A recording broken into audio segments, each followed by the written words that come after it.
Hello dear students, today in your English class we will do page number 129 of your English reader unit 5, that is vacation time.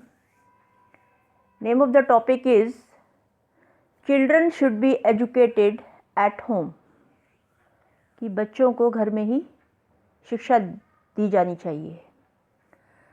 The children in Aditi's class were asked to present a viewpoint in the class. Aditi decided to talk about schools and why children should be educated at home.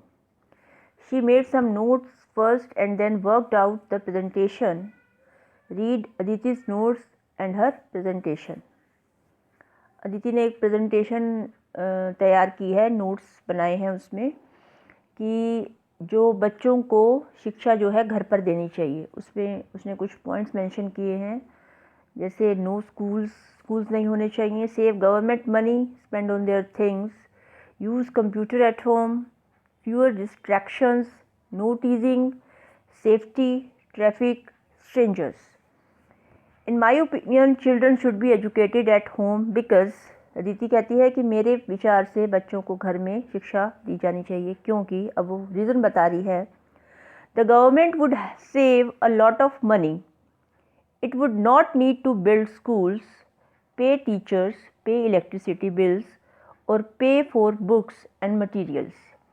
The money saved could be spent on far more important things like feeding the homeless, medical research and improving hospitals. उसने क्या mention किया है कि अगर घर में ही पढ़ाई होगी, घर में ही एजुकेशन दी जाएगी तो सरकार पैसा बचा सकती है. कैसे? स्कूल की बिल्डिंग नहीं बनानी पड़ेगी, टीचर्स को सैलरी नहीं देनी पड़ेगी, बिजली का बिल बचेगा, किताबों पर मनी स्पेंड नहीं करना पड़ेगा, और जो स्टेशनरी का सामान खरीदना पड़ता है वो नहीं खरीदना पड़ेगा. और जो पैसा बचाया जाएगा उसे और जो इम्पोर्टेंट काम है उनमें खर्च किया जाएगा. जैसे जिनके पास घर नहीं है, खाने को नहीं है, उन्हें भोजन दिया जाएगा. मेडिकल हॉस्पिटल्स को, मेडिकल फैसिलिटीज़ को इम्प्रूव किया जा सकता है, जो पैसा यहाँ से बचाया जाएगा. सेकंड है, technology has improved so much, children can learn just as much at home from computers. Parents could be trained to use computers to help children to learn. Technology इतनी ज़्यादा इम्प्रूव हो चुकी है कि बच्चे घर में कंप्यूटर की सहायता से बहुत कुछ सीख सकते हैं और पेरेंट्स को भी ट्रेन कर सकते हैं. जो कंप्यूटर अगर यूज़ होगा तो पेरेंट्स को भी कंप्यूटर की नॉलेज होगी, तो वो क्या करेंगे, बच्चों को सीखने में उनकी हेल्प करेंगे. कि बच्चों को अगर कोई चीज़ कंप्यूटर के बारे में नहीं पता लग रही है तो पेरेंट्स बच्चों को बताएंगे. Third one, there would be no distraction at home. If children are working in a noisy room they cannot learn much, but in their own homes they can learn a lot. Distraction होता है ध्यान का खींचना. कोई distraction नहीं होगी, उनका ध्यान इधर उधर नहीं भटकेगा. अगर बच्चे शोर भरे कमरे में काम कर रहे हैं तो वो ज़्यादा नहीं सीख सकते, लेकिन अगर वो घर में रहकर अपने ही घर में रहेंगे तो वो बहुत ज़्यादा चीज़ें सीख सकते हैं. नेक्स्ट उसका पॉइंट है, there would be no teasing. Some children get upset being teased by seniors. This would not be a problem at home. बच्चों को तंग नहीं किया जाएगा. कुछ बच्चे स्कूल में होते हैं जो उनके छोटे बच्चों के जो सीनियर होते हैं, जो बड़ी क्लासेस में पढ़ते हैं, वो बच्चों को टीज़ करते हैं, उनको तंग करते हैं, तो ऐसी समस्या घर में नहीं होगी. The last one is children would be safer at home.